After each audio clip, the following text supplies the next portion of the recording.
नमस्कार। Heart centred parenting के इस खास सीरीज में आपका बहुत बहुत स्वागत है। देखिए, हम सब चाहते हैं कि हमारे घर में शांति हो, बच्चों के साथ एक गहरा प्यारा सा रिश्ता हो, लेकिन हम ये भी जानते हैं कि ये हमेशा इतना आसान नहीं होता। तो बस ये सीरीज उसी सफर में एक साथी की तरह काम करने के लिए है। पेरेंटिंग का सफर बहुत खूबसूरत है, पर इसमें मुश्किलें भी आती हैं, है ना? कभी कभी ऐसा महसूस होता है जैसे घर घर नहीं बल्कि एक जंग का मैदान बन गया हो, जहां हर छोटी सी बात, चाहे वो होमवर्क हो या खिलौने समेटना, एक खींचतान एक लड़ाई में बदल जाती है। अगर हां, तो यकीन मानिए इस एहसास में आप अकेले नहीं हैं। लेकिन अच्छी खबर यह है कि एक दूसरा, कहीं ज्यादा असरदार रास्ता भी मौजूद है। एक ऐसा रास्ता जो हमें टकराव से निकालकर आपसी समझ और प्यार की तरफ ले जाता है। तो चलिए आज इसी रास्ते पर अपना पहला कदम रखते हैं। इस नए नजरिए को समझने की शुरुआत एक बहुत ही पुरानी और प्यारी कहानी से करते हैं। सूरज और हवा की कहानी। हो सकता है आपने इसे पहले भी सुना हो, लेकिन आज हम इसे पेरेंटिंग के चश्मे से देखेंगे और समझेंगे कि ये हमें कितना गहरा सबक सिखाती है। तो कहानी कुछ यूं है कि एक बार हवा और सूरज में बहस छिड़ गई कि भाई दोनों में से ज्यादा ताकतवर कौन है। तभी उनकी नजर एक मुसाफिर पर पड़ी और उन्होंने शर्त लगा ली कि जो भी उसका कोट उतरवा देगा वही असली विजेता होगा। पहले बारी आई हवा की। हवा ने अपनी पूरी ताकत दिखानी शुरू कर दी।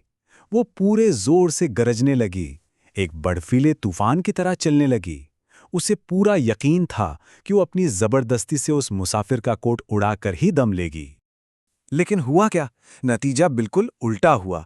हवा जितनी जोर से चलती, मुसाफिर ठंड से बचने के लिए अपना कोट उतनी ही कसकर पकड़ लेता। हवा की जबरदस्ती ने उसे और ज्यादा बचाव करने पर, और ज्यादा अड़ने पर मजबूर कर दिया। अब थी सूरज की बारी। सूरज ने कोई जोर जबरदस्ती नहीं की, कोई हंगामा नहीं किया। वो बस धीरे से मुस्कुराया और अपनी कोमल गर्म किरणें उस मुसाफिर पर बिखेरनी शुरू कर दीं।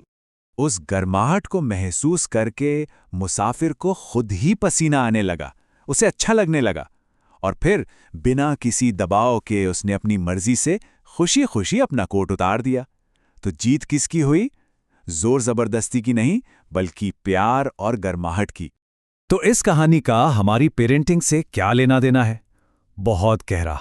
ये हमें आज का सबसे जरूरी सिद्धांत सिखाती है। किसी भी सुधार से पहले कनेक्शन यानी जुड़ाव बनाना सबसे ज्यादा जरूरी है।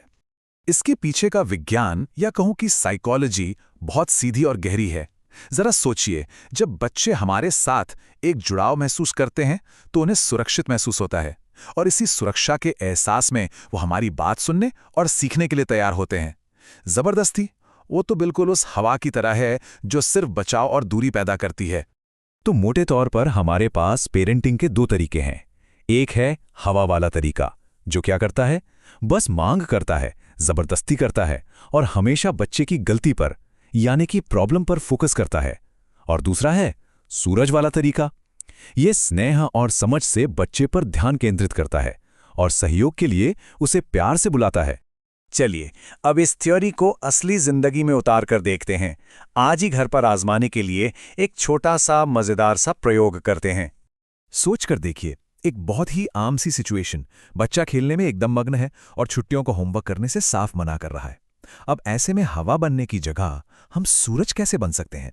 सूरज बनने के लिए सिर्फ 3 आसान से कदम उठाने हैं। पहला, उनके पास जाइए, उनके लेवल पर आकर बैठिए, चिल्लाने की बजाय दूरी को कम कीजिए। दूसरा, वो जो भी खेल रहे हैं उसमें सच्ची दिलचस्पी दिखाइए, इससे उन्हें लगेगा कि आप उनकी दुनिया को समझते हैं। और तीसरा, जब वो कनेक्शन महसूस करें तब बहुत धीरे से उनके खेल को होमवर्क से जोड़ते हुए अपनी बात रखिए। जैसे आप कुछ ऐसा कह सकते हैं, अरे वाह, ये टावर तो कितना अद्भुत बनाया है, चलो इसे ध्यान से साइड में रखने के बाद हम मिलकर सिर्फ 2 मैथ्स के सवाल कर लेते हैं साथ में। देखा आपने, यहां कोई जबरदस्ती नहीं है। पहले उनके काम की सच्ची तारीफ है, एक जुड़ाव है, और फिर एक छोटी सी गुजारिश, एक टीम की तरह। तो आज हमने इस नए और खूबसूरत सफर का पहला और सबसे जरूरी कदम उठाया है। सुनने में ये एक छोटा सा बदलाव लग सकता है, लेकिन इसका असर बहुत बड़ा हो सकता है। तो इस हफ्ते के लिए आपका काम बस इतना है, सूरज बनने की कोशिश कीजिए। बस ये 3 बातें याद रखिए कि गर्माहट में जोर जबरदस्ती से ज्यादा ताकत है। पहले जुड़ें, फिर सुधारें और देखें कि इस छोटे से बदलाव से क्या फर्क पड़ता है। और हाँ, ये तो बस शुरुआत है। इस 12 भाग के रोड मैप में आगे और भी कई मजेदार और असरदार तरीके हैं। अगली बार हम 10 मिनट की माइक्रो डेट की जादुई तकनीक के बारे में बात करेंगे, जो आपके और आपके बच्चे के रिश्ते को और भी मजबूत बना सकती है। हमारे साथ बने रहने के लिए शुक्रिया।